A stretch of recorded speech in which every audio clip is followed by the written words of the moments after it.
Good Morning Business, French Tech. Il est 6h43, oui, la French Tech sur BFM Business. Ce qui s'est passé il y a quelques heures, quelques jours est une première. C'est la première fois que la fondation Bill et Melinda Gates investit dans une biotech française. Et c'est arrivé chez vous, Karine Rossignol. Bonjour. Bonjour. Merci d'être avec nous, cofondatrice et directrice générale de Smart Immune. On fait le pitch. Vous développez une thérapie cellulaire qui permet de restaurer plus vite, dites-vous, les capacités du système immunitaire. Ça veut dire quoi en quelques mots, ça, Madame Rossignol? Ça veut dire qu'on réarme le système immunitaire très rapidement, en 100 jours, à la fois contre les cancers et contre les infections. Et après ça, une greffe ou après une opération? Après une greffe. Votre système immunitaire ne fonctionne plus, vos cellules ne sont pas capables de faire le job. On a développé un nouveau type de thérapie cellulaire, un nouveau type de cellule qui est capable d'être éduquée très vite par votre corps pour réarmer le système immunitaire. Très vite, plus vite, ça veut dire quoi? Vous entraînez les cellules? On entraîne les cellules. Une espèce de bootcamp, on peut dire un camp d'entraînement. Ouais. Et donc du coup, nous on fait un raccourci. Normalement ça prend 18 mois dans la greffe normale aujourd'hui. Nous, on va réduire ça à 100 jours. Et ça c'est hyper important pour changer le pronostic des patients. Donc c'est-à-dire qu'il n'y a pas plus forcément ce problème de rejet, c'est-à-dire comme ça va très vite, c'est quand on a une greffe, ça se passe mieux. Ça se passe mieux, vos cellules sont éduquées par votre corps à faire la différence entre les cellules saines auxquelles il ne faut pas toucher et les cellules qu'il faut dézinguer parce qu'elles sont soit porteuses d'une infection, soit porteuses d'une tumeur. Et ça, c'est la magie du corps humain.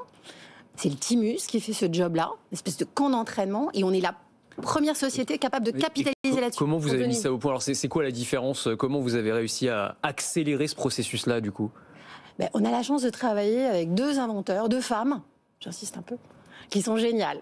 Marina Cavazana, Isabelle André, c'est des leaders du domaine. C'est les résultats de 20 ans de travail en recherche académique. Outstanding Science, on nous les envie dans le monde entier.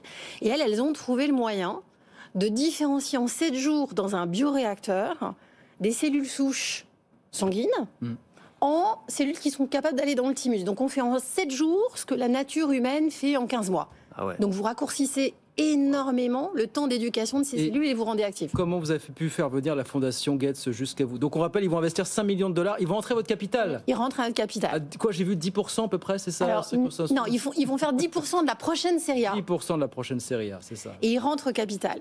Mais vous avez postulé, ils vous ont remarqué, ça s'est passé comment? Vous savez, c'est toujours une histoire de personne. Il faut de la science exceptionnelle. Et on a la chance d'avoir un chairman, Sébastien Lombardo, qui est un sérieux entrepreneur qui est très impliqué à nos côtés. Et lui, il a rencontré la fondation Gates, je crois que c'était à Vancouver. Il leur a parlé de nous. Il connaissait ce qu'on était capable de faire avec cette techno. Et on a...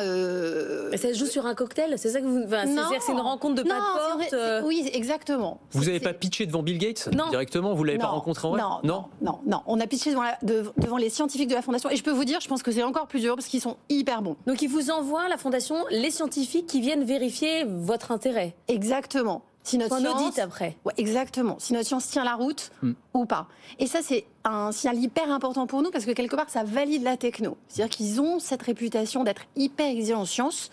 Et donc, il y a un certain nombre de fonds aux US qui ont l'habitude d'investir avec eux. Donc, c'est une très bonne nouvelle pour nous. Question, le cœur de l'engagement de cette fondation, c'est la lutte contre le VIH. Qu'est-ce que vous allez pouvoir apporter en matière de lutte contre le VIH à travers cette innovation, vous, très concrètement? Nous, du coup, on va reconstruire un système immunitaire très rapidement en 100 jours qui va être résistant au virus du sida. Et c'est ça ce qui les intéresse chez nous. Donc ils nous financent un premier essai sur la leucémie adulte aiguë. Bien sûr que c'est intéressant. Pour après utiliser la techno à autre chose. Exactement. Et ça, c'est une collaboration au long cours qui est hyper importante pour nous. Mais ils vous mettent des objectifs précis comme les fonds d'investissement, non? Ah oui. Ils sont exigeants quand même. Oui, très. Mais c'est normal. Vous parliez des scientifiques formidables qui bossent avec vous et qui sont à l'origine de ces découvertes-là. Dans quelle mesure la technologie entre aussi dans votre processus de création scientifique? Je pense qu'on parle beaucoup d'intelligence artificielle en ce moment. Dans la santé, c'est une révolution. Est-ce que c'est des outils que vous utilisez aujourd'hui? Est-ce que ça vous permet d'accélérer encore le processus? Est-ce que ça vous sert? Bien sûr. Nous, on s'appelle Smart Immune. Ouais, j'avais bien compris qu'il y avait intelligent dans le nom. Donc, en général, ça veut dire qu'il y a... C'est d'ailleurs pour ça que Sébastien Lombardo, qui est un serial créateur dans la tech et dans la data, c'est le fondateur et l'ancien chairman de Valtech, nous a rejoint. C'est-à-dire qu'on est en train de développer un format off-the-shelf de ces thérapies. Et là, c'est fondamental de pouvoir s'appuyer sur l'analyse des grands nombres.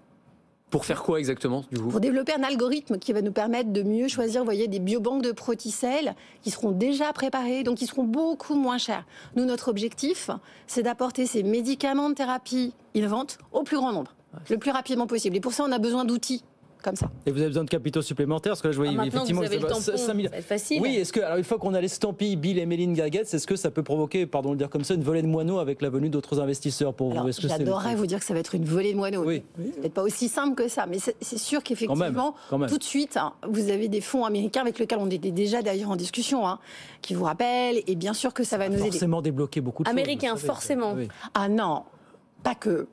Donc quand même, non mais c'est-à-dire que là, ce sont des fonds américains, mais il y a des fonds européens qui pourraient rentrer. Bien sûr, bien sûr. Ou vous allez partir aux États-Unis comme tant d'autres, vous cotez Non, après en bourse. Non.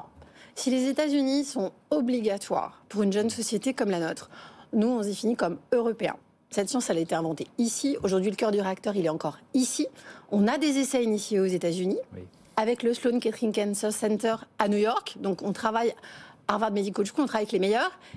C'est obligatoire pour développer notre techno, c'est obligatoire pour avoir des fonds américains qui rentrent au capital, et ça, c'est nécessaire à notre développement. C'est pas pour autant qu'on va partir là-bas. Oui, mais les investisseurs français, vous dites, on a effectivement fait des expériences ici, mais c'est pas un problème nouveau, effectivement. Est-ce que vous regrettez pas, il y a un peu de frustration de votre part de ne pas avoir plus d'investisseurs français? Mais on espère bien qu'ils vont venir. Bah, Ce serait dommage, il serait temps. Ils arrivent, Il serait je crois temps qu'ils qu'ils sont devant la investissent. porte. Il serait Parce temps. qu'on a été repéré Oui, par oui. des Américains, c'est quand même toujours un peu triste, mais bon, voilà. Non, Et- mais c'est- Non, il n'y a pas de sujet pour vous, il n'y a plus de sujet en France. C'est un vieux sujet. Si, quand si, même. bien sûr, bien sûr. Non, mais il y a un enjeu. On vit une levée de fonds qu'on va initier cette année de 50 millions d'euros. C'est ambitieux. Donc, bien sûr qu'on aura besoin d'acteurs européens, américains, et j'espère bien qu'on aura des acteurs français. Anthony. Donc les perspectives et les débouchés, donc on a eu leucémie, sida, et c'est toute une galaxie d'autres maladies ensuite derrière.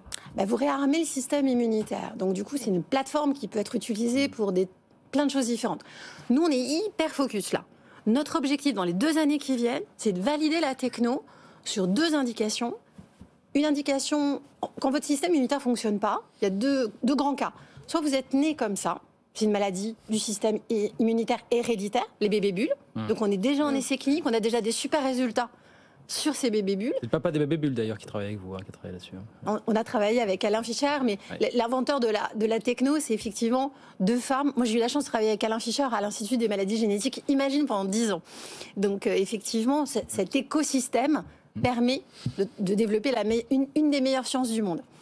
Merci beaucoup Karine Rossignol d'avoir été avec nous, cofondatrice et directrice générale de Smart Immune.